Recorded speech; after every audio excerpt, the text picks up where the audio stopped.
of people have been able to pass their CBT, IELTS or OET, but are still looking for jobs. In fact, they are on a full-time job, looking for a job to be able to relocate to the UK to practice as a nurse or midwife. In today's video, I am really happy to share with you all my tips and tricks that landed me my job offers in the UK. Let's get into the video.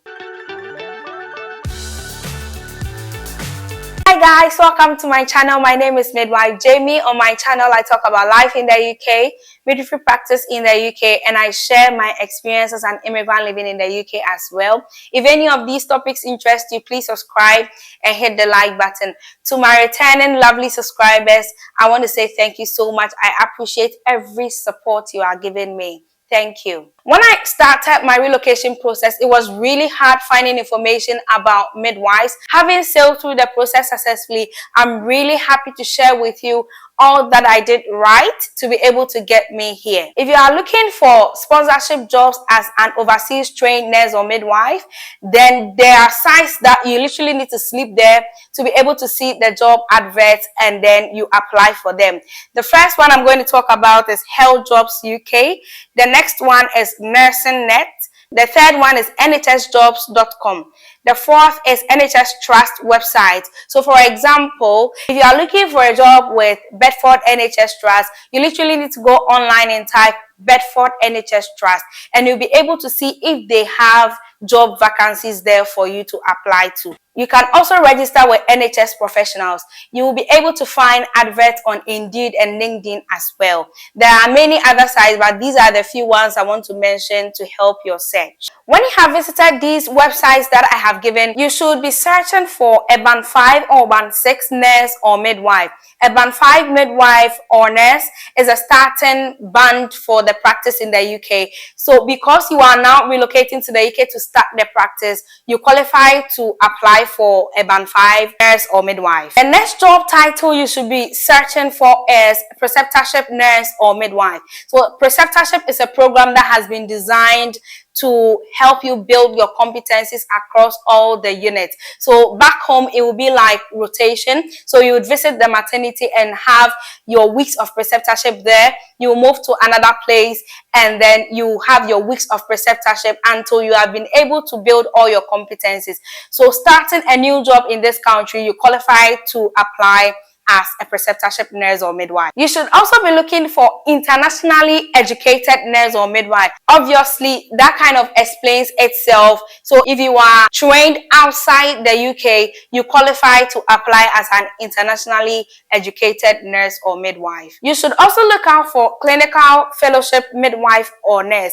I remember one of the job offers I got was through that route, and it comes with other packages on top of the other packages all the other NHS trusts are willing to offer you. So that one comes with an educational offer. So if you have a degree, you get a chance of being sponsored to do your master's. If you have diploma, you get a chance of being sponsored to do your degree because you are coming via the fellowship route. So you should also be looking at that. It's a great opportunity. When you are applying for these jobs that I have mentioned, it is likely that you will be redirected to Track the jobs. Track is an application system or website that is used for applications to healthcare jobs in the UK. So you need to create an account with them to be able to apply your jobs there. Now, there are other things you can do on Track. You can create your CV on Track. You will be able to do the application and you'll be able to track the application as well. There are things you need to be able to apply for a job.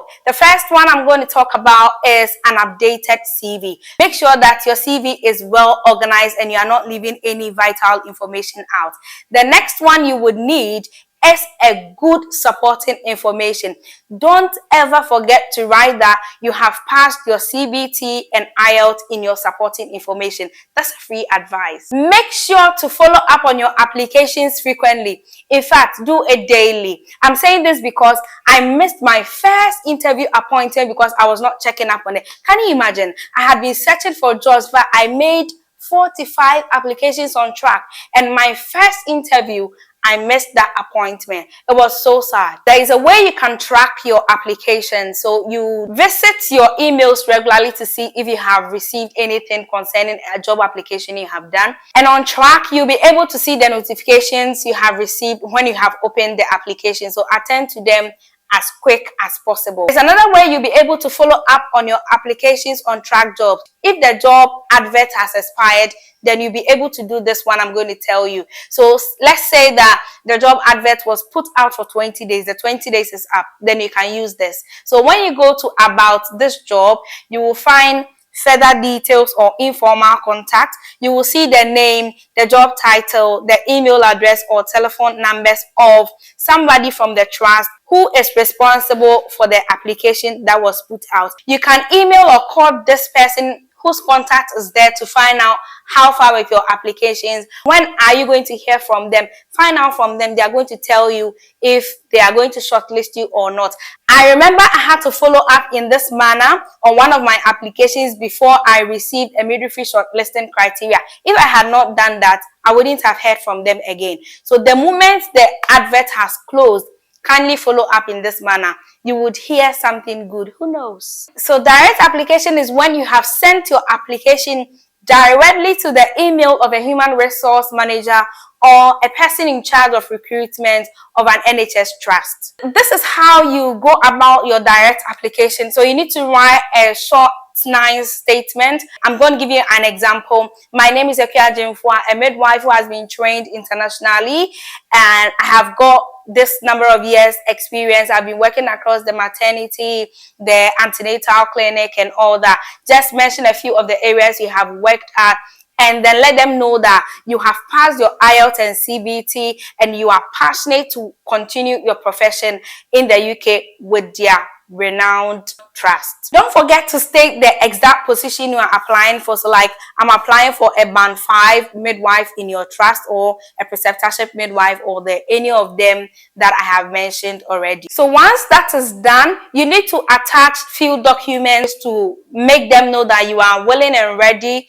to work with them. So you have to attach a valid passport to show that you are ready to travel. Attach an updated CV, your CBT results, your IELTS results, and the final page of your NMC registration. If you have done all these things and you are still not getting a positive feedback, don't worry. It might not necessarily be your fault. It might not be that your CV is bad or your supporting statement is not catchy or magical. It could be because they have found a candidate in the UK who filled that job role, so then they would not need to recruit from outside. The second thing is that the job that has been advertised might not have sponsorship. If the job does not come with a sponsorship package, then you are likely to receive an unsuccessful notification. The third one I'm going to talk about is when they say they are not recruiting from red list countries. My country, Ghana, and Nigeria are sister countries, where other countries are on the red list. So if they are refusing you because of that, it's not your fault. It's because of the red list, which should not even be the case. The last one I'm going to talk about is late submission. Sometimes they have received lots of applications and yours is now coming. So they might have prioritized the first 30 or the first 40. So if you are found among the people who did not submit their applications early, you might find yourself receiving unsuccessful message. So don't give up, keep the applications, and I trust that you would land yourself a job, as people are still landing themselves jobs. Kindly like the video. If you've got any questions, leave me a message in the comment section. If you have anything for me to talk about, leave it there. I'll make a nice video for you. Thank you for watching. See you in my next lovely video. Thank you.